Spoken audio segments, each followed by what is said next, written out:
Justice delayed is justice denied. But sometimes, even after decades, the truth finds its way to the surface. In 1975, an innocent 8-year-old girl left home for Sunday school, never to return. For nearly half a century, her family and an entire community were haunted by the unknown. Who took her? Why? Would the person responsible ever face consequences? No one had answers until 48 years later, when an unexpected confession finally unraveled the horrifying truth.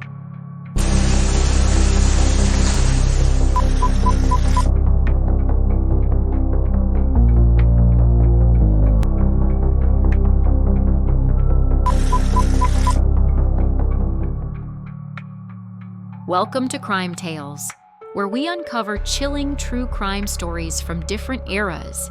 Every case we discuss is a painful reminder of the darkness that sometimes lurks within society. Today, we take you back to 1975, when the disappearance of Gretchen Harrington shook a peaceful Pennsylvania town. It was August 15th, 1975, a bright summer morning in Marple Township, Pennsylvania. 8-year-old Gretchen Harrington, the daughter of a devoted pastor, left her house as she did every Sunday, dressed in her best, ready for Bible school. She had an innocent routine, attending the first session at the Reformed Presbyterian Church, where her father, Reverend Harold Harrington, was the minister, before heading to Trinity Church for a second class. But that morning, something went terribly wrong. Gretchen never made it to Trinity Church. When Gretchen didn't show up at Trinity, it was immediately noticed. Reverend Harrington, who had expected his daughter to be there, grew anxious. The small, tight-knit community quickly mobilized. Calls were made, neighbors checked their yards, and soon a massive search was underway. Police officers, volunteers, and concerned citizens combed through every street, wooded path, and riverbank in Marple Township. The town's picturesque surroundings turned into a terrifying maze of uncertainty. Parents clutched their children tighter, doors were locked earlier, and fear settled over the community like a heavy fog. But despite the overwhelming response, there was no sign of Gretchen. It was as if she had vanished into thin air. The investigation with few leads, detectives faced a daunting task. Authorities questioned church members, friends, and even passers-by who might have seen Gretchen that morning. One of the last known people to have interacted with her was Pastor David Zandstra, a respected member of the religious community. He was the minister at Trinity Church, where Gretchen was supposed to arrive. Zandstra even helped organize the search, appearing just as devastated as the rest of the town. Despite rigorous questioning, the case grew cold. Days turned into weeks, then months. The once hopeful search parties disbanded. The community, though heartbroken, was forced to move forward. Then, 2 months later, on October 14, 1975, a jogger made a grim discovery in Ridley Creek State Park. In a secluded area, he stumbled upon human remains. Authorities arrived quickly, and it wasn't long before the worst was confirmed. It was Gretchen. The shocking truth. Gretchen had been brutally beaten. The cause of death was clear, but the killer remained in the shadows. Back in the 1970s, forensic science was still developing. Without DNA technology, investigators relied on witness statements, circumstantial evidence, and intuition. They had nothing solid to identify a suspect. For decades, the case sat unsolved, a painful scar on the town's history. A crime buried in the past, a family left searching for justice, and a shocking revelation decades later. Stay with us as we piece together the puzzle of this tragic case. If you appreciate deep dives into true crime mysteries, Consider subscribing to our channel for more stories that demand to be heard. Fast forward to 2022. A book about Gretchen's disappearance was published, reigniting interest in the case. Among those reading, it was a woman with chilling memories from her childhood, memories she had buried for decades. But as she turned the pages, something clicked. The case wasn't just a distant tragedy, it was connected to something she had personally experienced. She came forward with a story that would turn the entire investigation upside down. As a child, she had known Pastor David Zandstra. Zandstra had been a trusted religious leader, someone parents believed was a guiding force for their children. He was married with kids of his own, further deepening the deception. But behind the mask of faith and authority, he was a predator.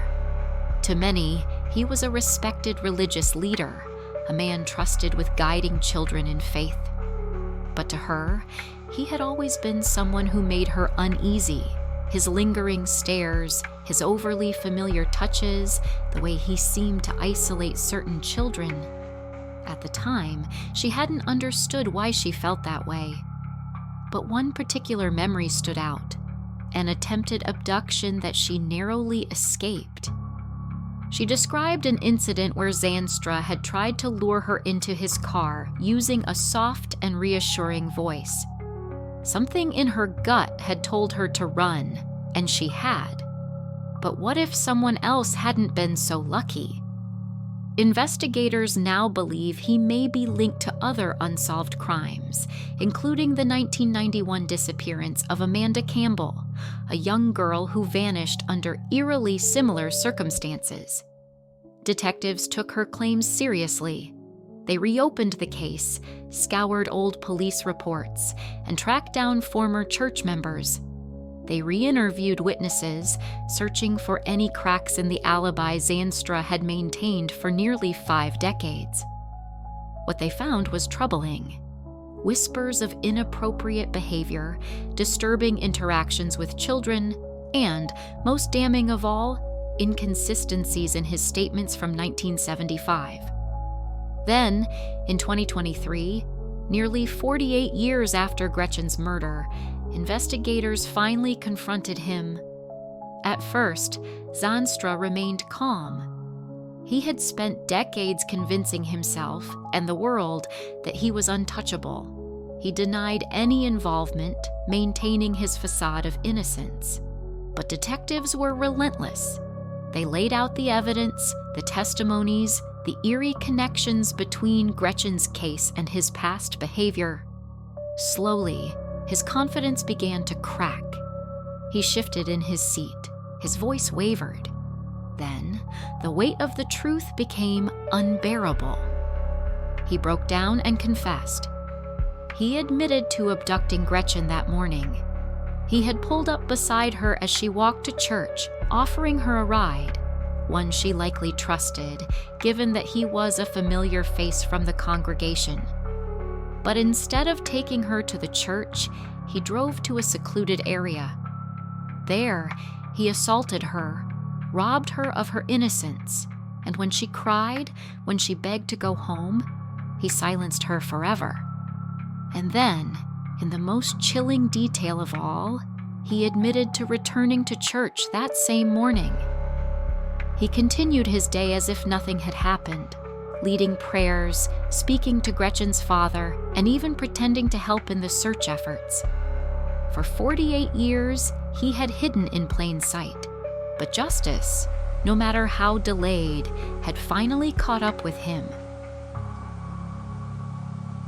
Though Gretchen's case went unsolved for decades, justice finally caught up. Zandstra is now facing trial, and law enforcement continues to investigate his potential involvement in other cases. As the truth unraveled, Gretchen's family, though devastated, finally had answers. Her father, Reverend Harrington, had passed away without ever knowing who took his daughter's life. But her surviving loved ones now have the closure they waited nearly half a century for. What do you think? Cases like Gretchen's remind us how long justice can take, but also that the truth eventually surfaces. Do you think there are more victims linked to Zandstra? Let us know in the comments. And if you want more stories like this, where history's darkest secrets finally come to light, don't forget to subscribe to Crime Tales.